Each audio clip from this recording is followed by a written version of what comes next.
13.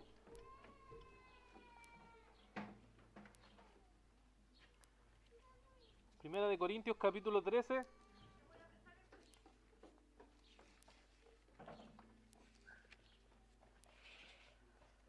Hoy veremos del versículo 8 al versículo 13. Dice así en versión Reina Valera contemporánea. El amor jamás dejará de existir. En cambio, las profecías se acabarán, las lenguas dejarán de hablarse y el conocimiento llegará a su fin. Y es que solo conocemos y profetizamos de manera imperfecta, pero cuando venga lo perfecto, lo que es imperfecto se acabará. Cuando yo era niño, mi manera de hablar y de pensar y razonar era la de un niño, pero cuando llegué a ser hombre, dejé atrás las cuestiones típicas de un niño. Ahora vemos con opacidad, como a través de un espejo, pero en aquel día veremos cara a cara. Ahora conozco en parte, pero en aquel día conoceremos tal y como soy conocido. Y ahora permanecen la fe, la esperanza y el amor. Pero el más importante de todos es el amor. Dios bendiga la palabra de Dios. Hay un pastor bautista muy antiguo que se llama Octavius Winslow, que escribió un libro muy interesante acerca del enfriamiento espiritual. Ese autor era bastante conocido en la época, o bastante reconocido, porque participó junto a Charles Spurgeon cuando él inauguró, por ejemplo, la capilla o el templo más grande que había en Inglaterra, y él fue quien participó junto a él. Y él en ese libro, El enfriamiento espiritual, escribió acerca de lo que era fundamental en el cristianismo, y él dijo las siguientes palabras que les cito. Dice: ahora bien, la ley del cristianismo no es la ley de la cohesión, sino la ley del amor. Esta es la gran palanca, la gran influencia motivadora. El amor de Cristo nos constriñe. Esta es la afirmación del apóstol, y esta la motivación que lo gobierna. Y el amor de Cristo que nos constriñe a ser esta nuestra gran motivación, el principio que influye a todo creyente. Sin la influencia apremiante del amor de Cristo en el corazón, no puede haber una obediencia voluntaria, rauda y santa a sus mandamientos. Dice que el fundamento del cristiano, el fundamento de todas las cosas, finalmente para nosotros como creyentes, es el amor. Para nosotros como cristianos no hay cosa más importante, más fundamental, que nos impulse a vivir la voluntad de Dios que el amor. Y recordamos que Jesús le había dicho, ¿cierto?, cuando le habían preguntado cuál era el mandamiento más importante, Jesús respondió, ¿cierto?, que es amar a Dios con todo nuestro ser y amar al prójimo como a nosotros mismos, ¿cierto? Ese era uno de los mandamientos fundamentales, y es lo que Pablo ha estado repitiendo en esta carta, o en este capítulo 13, el cual hemos estado explorando, hemos estado viendo respecto a que lo más fundamental o lo más importante es el amor. Y así empezó en los primeros versículos que hemos visto semanas atrás.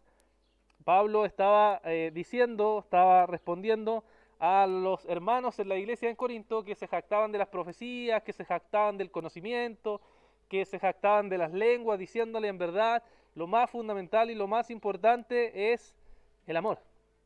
Que si hago todas esas cosas y no tengo amor, al final no sirve de nada. Y luego la semana pasada estuvimos viendo que el apóstol Pablo estuvo describiendo lo que es el amor. Estuvo dándonos ciertas descripciones respecto a lo que es y no es el amor. Y ahora, para terminar este capítulo, el apóstol va entonces a ir mostrándonos, o va a ir enseñándonos respecto a que el amor es lo que permanece. Finalmente, siempre lo que va a permanecer va a ser el amor. Y ahora fijémonos que el apóstol comienza en el versículo 8 haciendo esta afirmación sencilla pero bastante poderosa respecto a que el amor jamás dejará de existir. Dice mi versión, pero otras versiones como NBI dice el amor jamás se extingue, o la Biblia de las Américas dice que el amor nunca deja de ser. ¿cierto? Y lo pone ahí como el amor es lo más supremo cuando se pone en contraste con cualquier cosa. Entonces el amor pasa a ser lo más fundamental. Ahora, sabemos que el amor va a dejar de existir jamás, porque en verdad lo que nos dice la Biblia es que Dios es amor, ¿cierto? Recuerda ahí Primera de Juan, capítulo 4, versículo 8 y versículo 16, dos veces ahí en la carta de Primera de Juan se nos dice que el que no ama no ha conocido a Dios porque Dios es amor, ¿cierto? Y luego lo repite en un contexto muy similar, hablando de que el amor entonces no puede dejar de existir porque el amor es Dios. De él brota el amor. El amor existe eternamente porque está en Dios y Dios es en esencia eterno y por tanto todo lo demás pasa a ser temporal. Todo lo que está en este mundo, todo, incluso los dones que Dios ha regalado a su iglesia, y seguramente esto tiene que haberles parecido muy sorpresivo a los hermanos en Corintios que se estaban jactando y estaban haciendo mucho alarde de todos estos dones que ellos tenían. Él estaba diciendo, ¿saben qué? En verdad lo único que permanece es siempre el amor. Isaías capítulo 40, versículo 8 nos dice que sí, la hierba se seca, la flor se marchita, pero la palabra de nuestro Dios permanece para siempre. Primera de Juan capítulo 2, versículo 17 nos dice que el mundo y sus deseos pasan, pero el que hace la voluntad de Dios permanece para siempre. Y ahí nos da a entender, ¿cierto?, que es el amor de Dios lo que permanece, la voluntad de Dios es lo que permanece y todo lo demás va a pasar. Y ahora Pablo se había referido ya anteriormente al don de profecía, si uno recuerda el capítulo 12, verso 10, y todo el capítulo 12 en esas secciones va describiendo algunos de estos dones que Dios había dado a la iglesia. Habla del don de profecía, y el capítulo 14 se va a dedicar a explicar de forma más profunda a qué se refiere con eso. Había hablado del don de los diversos géneros de lenguas que habían en la iglesia y había hablado también del conocimiento que había en la iglesia, que Dios había dado conocimiento o don de sabiduría o palabra de ciencia que había dado también como iglesia. Todos estos dones habían sido dados por Dios, pero estos dones en algún momento van a terminarse, van a cesar, van a dejar de estar en la iglesia. Y los verbos que Pablo usa aquí para hablar de acabarse, de dejar de hablarse o llegar a su fin, son verbos que aluden a algo que va a desecharse algún día o va a dejar de ser efectivo algún día. O sea, ya no va a ser necesario que esté en la iglesia estos dones. Y eso es lo que el apóstol le está diciendo aquí a los hermanos y que seguramente lo está sorprendiendo con este tipo de afirmaciones, lo cual el apóstol le está diciendo. Entonces, para explicar un poco más a fondo esta idea de esta cesación de los dones, les dice en el versículo 9 y 10, para ampliar un poco más respecto a lo que el apóstol se refiere, les dice, y no solo conocemos y profetizamos de manera imperfecta, pero cuando venga lo perfecto, lo que es imperfecto se acabará. ¿Ya? Todas las otras versiones usan la misma idea de perfecto e imperfecto. La Biblia de la América solo usa lo incompleto se acabará. ¿Ya? Y está la idea. Entonces, para entender esto tenemos que entender a qué Pablo se refiere con lo perfecto y a qué se refiere con lo imperfecto. ¿Ya? Y aquí dentro de los comentaristas bíblicos hay tres opiniones respecto a lo que se refiere a lo perfecto y lo imperfecto. ¿Ya? Así que aquí los hermanos tienen distintas opiniones. La primera interpretación respecto a esta idea de lo perfecto e imperfecto es la que argumenta que este texto enseña que los dones van a cesar en el primer siglo porque ya tenemos lo perfecto, o sea, estaría haciendo una referencia al canon de las escrituras.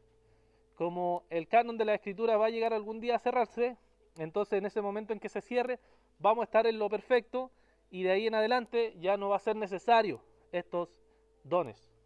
Me imagino que saben que a esto se refiere generalmente nuestros hermanos que tienen la postura cesacionista, ¿cierto? Que argumentan a partir de esta idea de que a esto se refiere con lo perfecto. El problema con eso, ¿cierto? Y eso lo dicen casi todos los que objetan esta posición, es que es posible realmente pensar que el apóstol Pablo estaba pensando en el canon de la escritura cuando escribía esto inspirado por Dios. Es muy poco probable pensar que él sabía que se refería a esta idea de un canon cerrado en, el contexto en donde Pablo está hablando y refiriéndose. Segundo, otro problema que tiene es si realmente esta interpretación tiene sentido con las analogías que el apóstol Pablo va a después enseñar. Por ejemplo, la analogía del espejo, que luego la vamos a explicar, o la analogía del niño, que luego la vamos a explicar. ¿Tienen realmente sentido con esta interpretación de ver oscuramente, de no entender claramente y que después cuando ya el canon está cerrado entendemos todo claramente? Y el tercer problema que ven muchos a esta posición también es que se aleja mucho de lo que los padres de la iglesia entendían sobre la idea de lo perfecto e imperfecto. Los padres de la iglesia no entendían esta idea de esa manera. Los padres de la iglesia son los primeros, ¿cierto?, después de los apóstoles, que interpretaron o entendieron la escritura a partir de estos pasajes. Entonces, no me parece a mí una interpretación correcta a la luz del contexto, pero esa es la primera interpretación que hay. La segunda es la que alude a que esta palabra se está refiriendo a madurez, cuando la iglesia llegue a madurez. Y esto se usa así porque la palabra que se usa para perfecto es una idea que se relaciona en ocasiones en la Biblia con la idea de madurez. Entonces algunos interpretan que la iglesia va a llegar a una etapa madura, y cuando llegue a esa etapa madura, entonces ya no va a ser necesaria estos dones a los cuales Pablo se está refiriendo aquí. Ya, esta posición tiene igual problemas similares a la primera, pero una de las principales objeciones que se le pone es si acaso la iglesia históricamente se ve más madura que la iglesia primitiva. Si podríamos nosotros razonar y decir que la iglesia primitiva era más inmadura y que nosotros ahora somos más maduros. Y si vemos la historia de la iglesia es difícil decir que sí, porque hay muchos problemas dentro de la historia de la iglesia como para pensar que se está refiriendo a eso. Y la tercera interpretación es la que aquí alude a que se está haciendo una referencia a la segunda venida de Cristo o al estado eterno, cuando está hablando de la idea de lo perfecto o lo imperfecto. Esta posición entonces nos dice que las lenguas, las profecías y el conocimiento se acabarán cuando venga el Señor y se establezca el estado eterno. Incluso, bueno, esta es la posición mayoritaria hasta el día de hoy respecto a lo que se entiende según el contexto, y es la posición que yo interpreto respecto a lo que la Escritura nos dice aquí de lo perfecto y lo imperfecto, porque tiene sentido con el contexto, tiene sentido con las mismas analogías que el apóstol va a usar después respecto al niño, niño adulto y a la idea del espejo. Entonces lo que Pablo estaría diciendo aquí es que cuando venga lo perfecto es que estos dones van a cesar, o sea, cuando el Señor regrese por su iglesia y establezca el estado eterno, que como lo entendemos, ¿cierto? O la eternidad, es cuando los dones van a terminar. Porque ahí vamos a ver, como dice la analogía, cara a cara, vamos a entender todo de forma más completa y no vamos a estar de forma incompleta sin entender algunas cosas. Entonces Pablo le estaría diciendo esto, que no se jacten ustedes, hermanos, de los dones. No se jacten de las cosas que ustedes tienen ahora que Dios les regaló, porque en verdad esos dones algún día van a cesar, van a terminar, y lo único que va a permanecer y va a seguir es el amor. Lo único importante va a ser el amor. Y eso es lo que el apóstol Pablo le está diciendo a ellos. Dejen de enfocarse en los dones y enfóquense en cómo ustedes usan los dones en amor para la edificación del cuerpo de Cristo. Porque ese es el propósito por el cual se les fue dado estos dones. Ese es el propósito por el cual ustedes tienen estos dones. Es para el servicio de la obra de Cristo. Por tanto, aquí podemos ver dos cosas que el apóstol nos mostraba aquí y que nosotros podemos aplicarlo obviamente a nuestras vidas. Y es una cosa muy, muy importante y poderosa, y es que el amor de Dios por su pueblo es eterno. Aquí no está hablando del amor que permanece para siempre, ya dijimos por qué, porque Dios es amor. Y por tanto el amor de Dios es un amor eterno por el cual ama a su pueblo. Y esto lo podemos ver repetidas veces en la Escritura, en cómo el pueblo de Dios, incluso en momentos de pecado, en momentos en el cual está usando mal los dones, en este caso en el Antiguo Testamento está viviendo en idolatría, está contraria a la voluntad de Dios, Dios ama. Porque Él es fiel a su pacto. Porque Él es fiel, Él no se basa en sentimientos como nosotros. Que un día estamos bien, otro día estamos mal. No, Dios es totalmente absoluto en su amor, inalterable, no cambia, es un amor con su pueblo para siempre. Fijémonos lo que dice, por ejemplo, Jeremías capítulo 31, verso 3.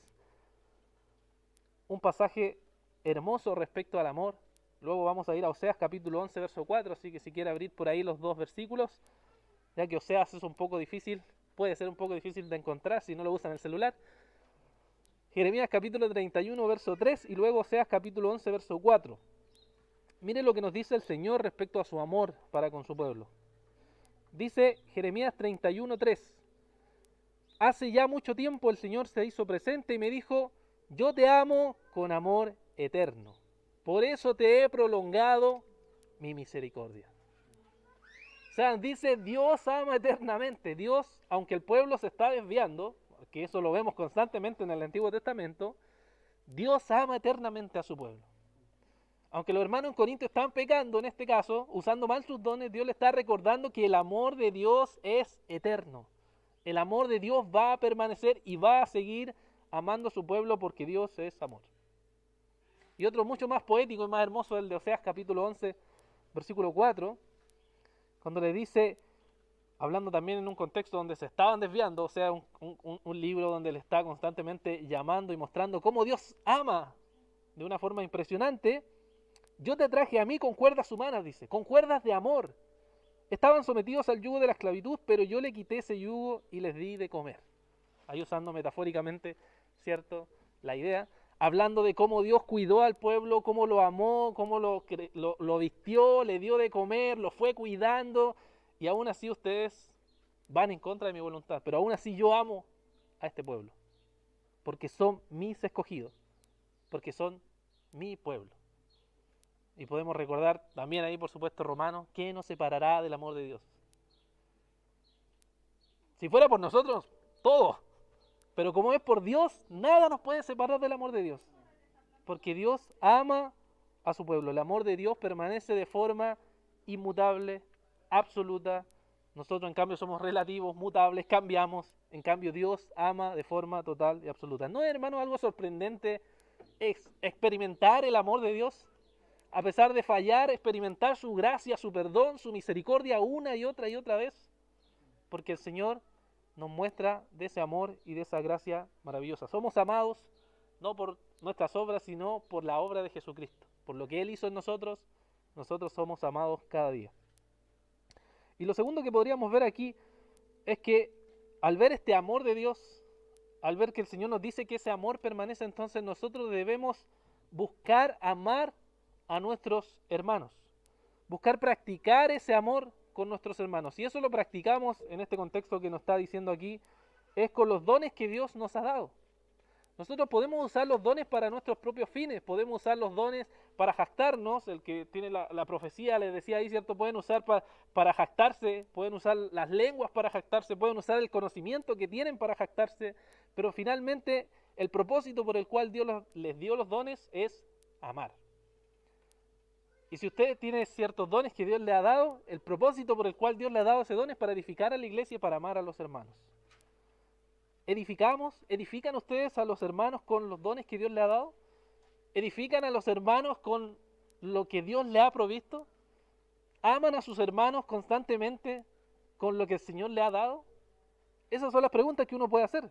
¿Edifican a los hermanos con el conocimiento que les dio, con la misericordia que les dio, con las cosas que Dios le ha dado para que ustedes los pongan en disposición para la iglesia del Señor?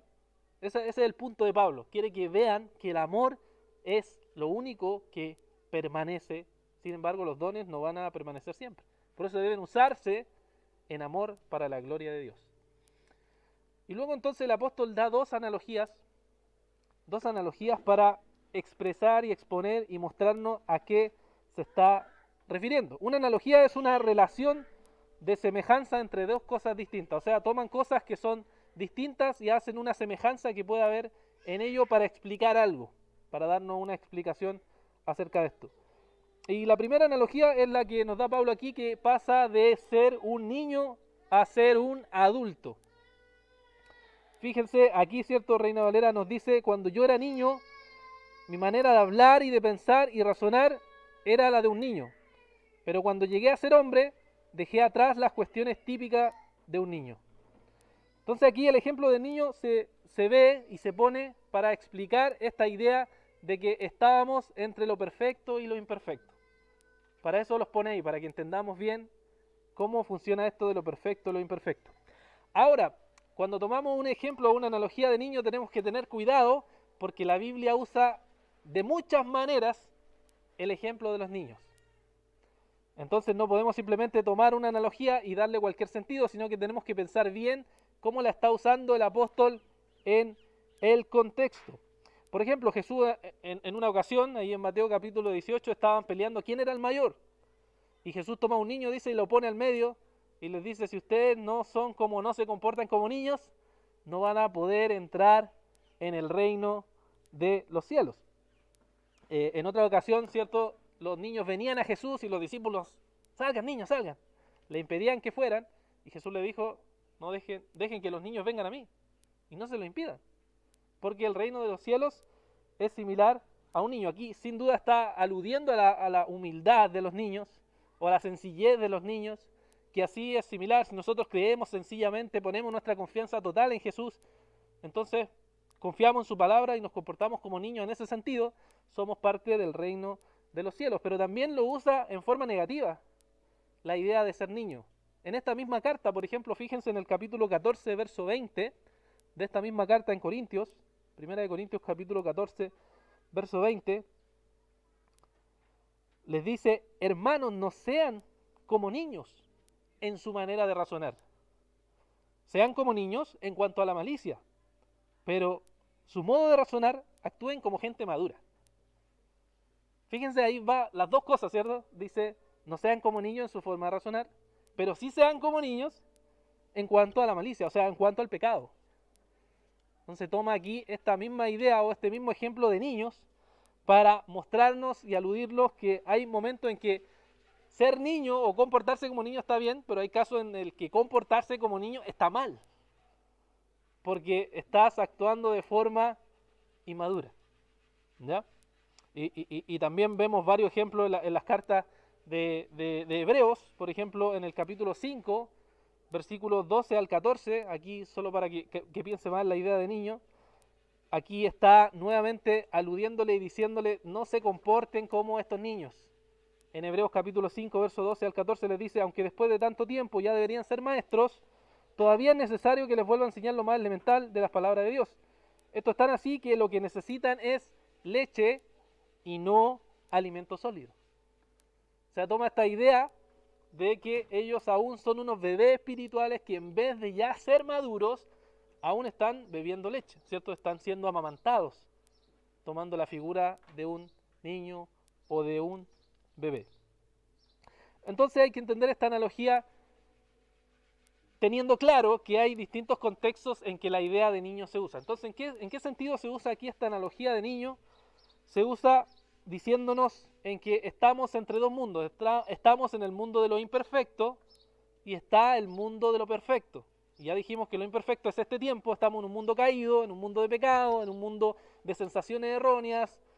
En cambio, cuando llegue lo perfecto, ya no va a haber ninguna sensación errónea, vamos a entender todo a la luz de la palabra de Dios, vamos a comprender las cosas porque vamos a estar en lo perfecto. Entonces esta analogía nos muestra que nuestra forma de comprender ahora, nuestra forma de entender a Dios ahora, no es completa y absolutamente perfecta.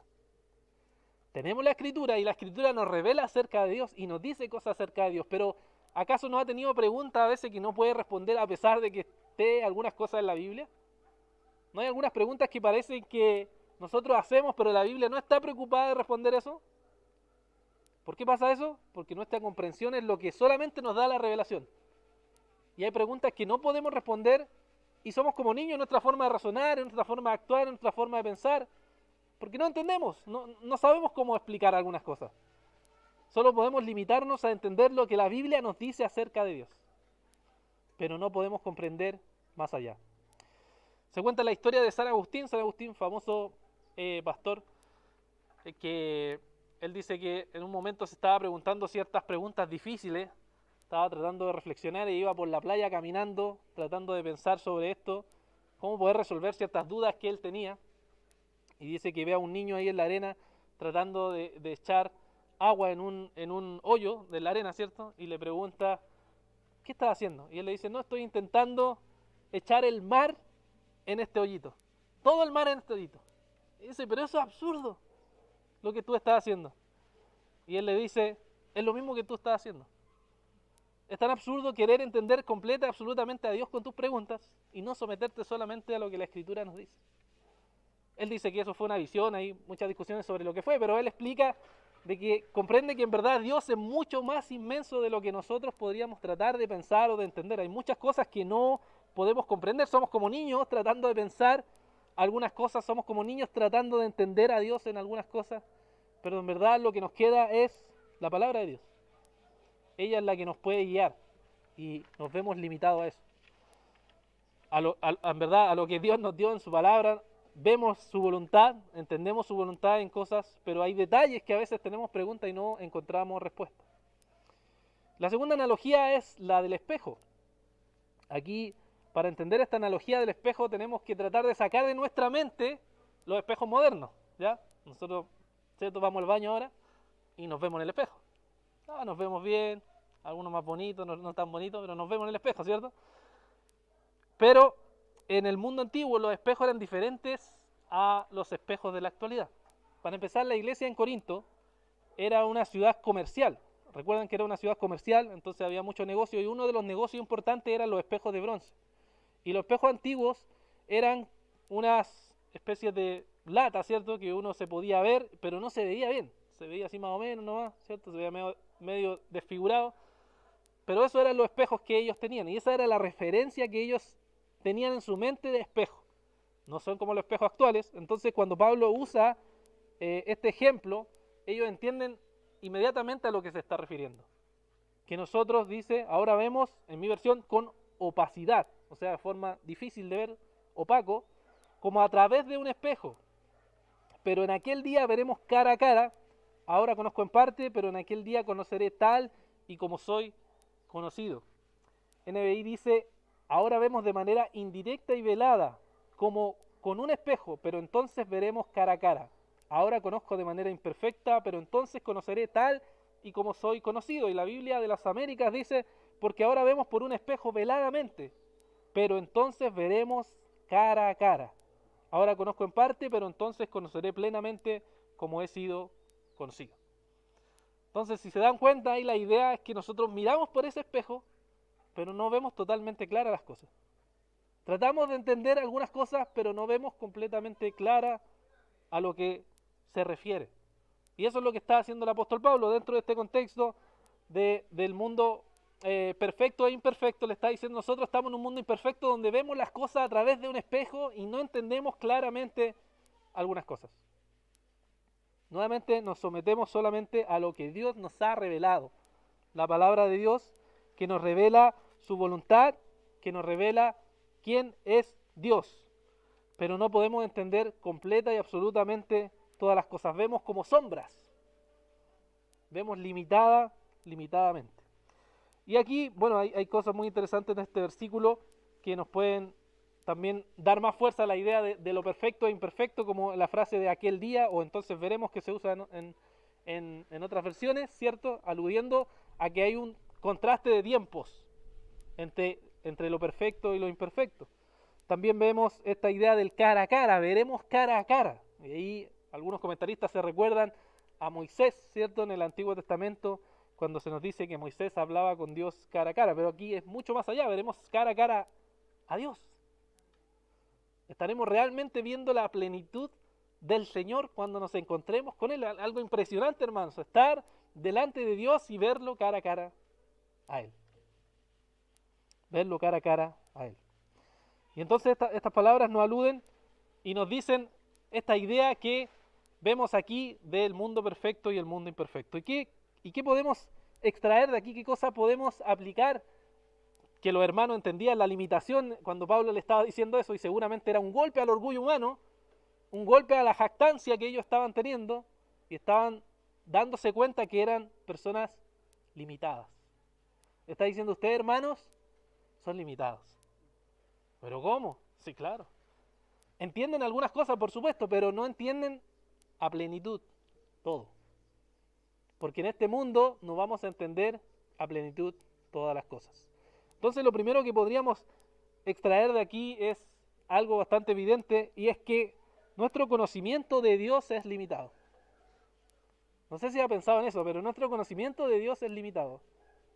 Deuteronomio capítulo 29, verso 29, nos dice que las cosas secretas pertenecen al Señor nuestro Dios, pero las reveladas son para nosotros y para nuestros hijos para siempre, para que cumplamos todas las palabras de esta ley.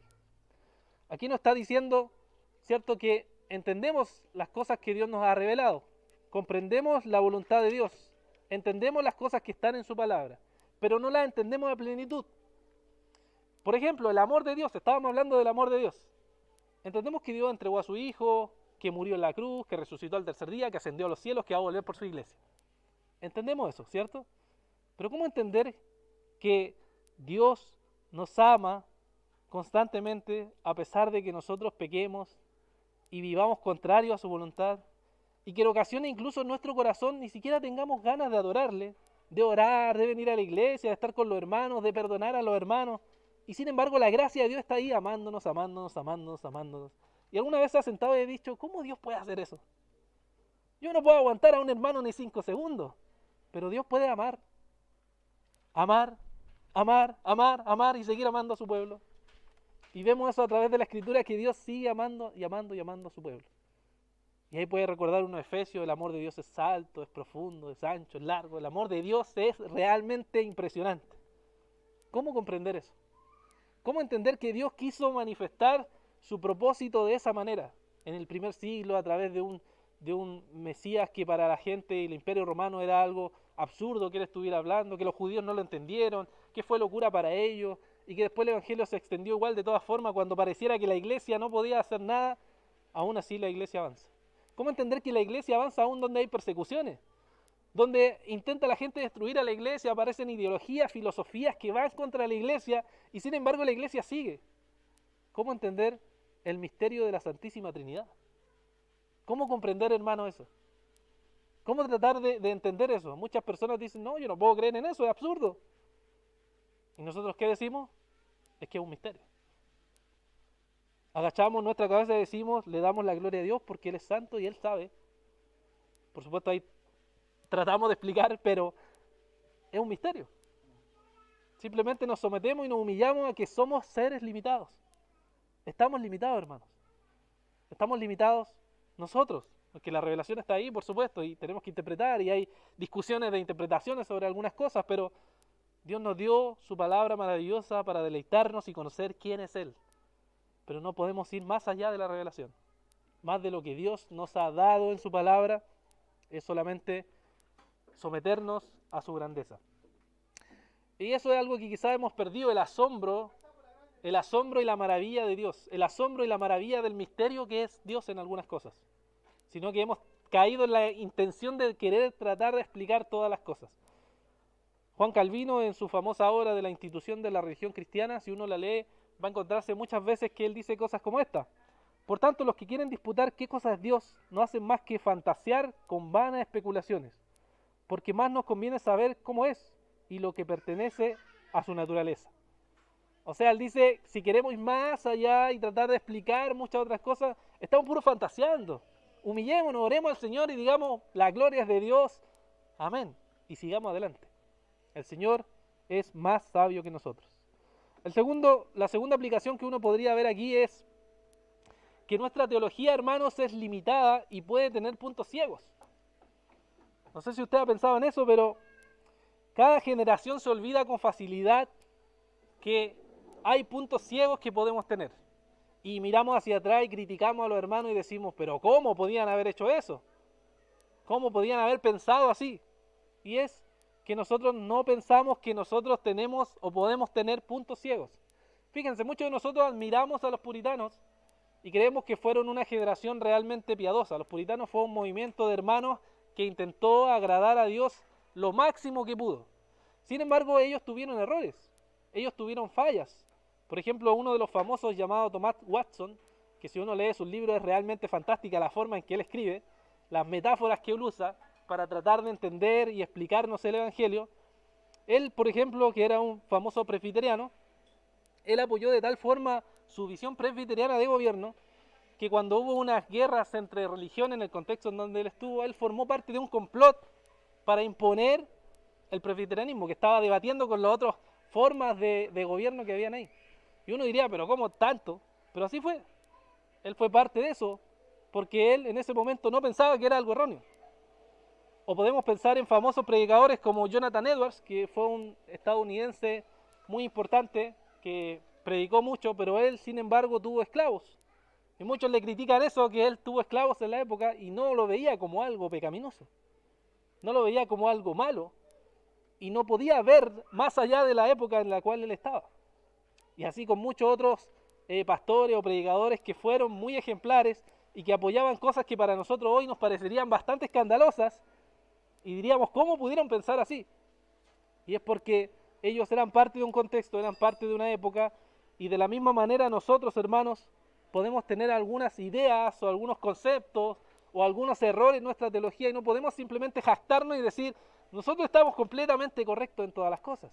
Por supuesto tenemos convicciones, pero tenemos que estar conscientes de que somos seres limitados, de que somos personas limitadas y que el único absoluto y total es Dios.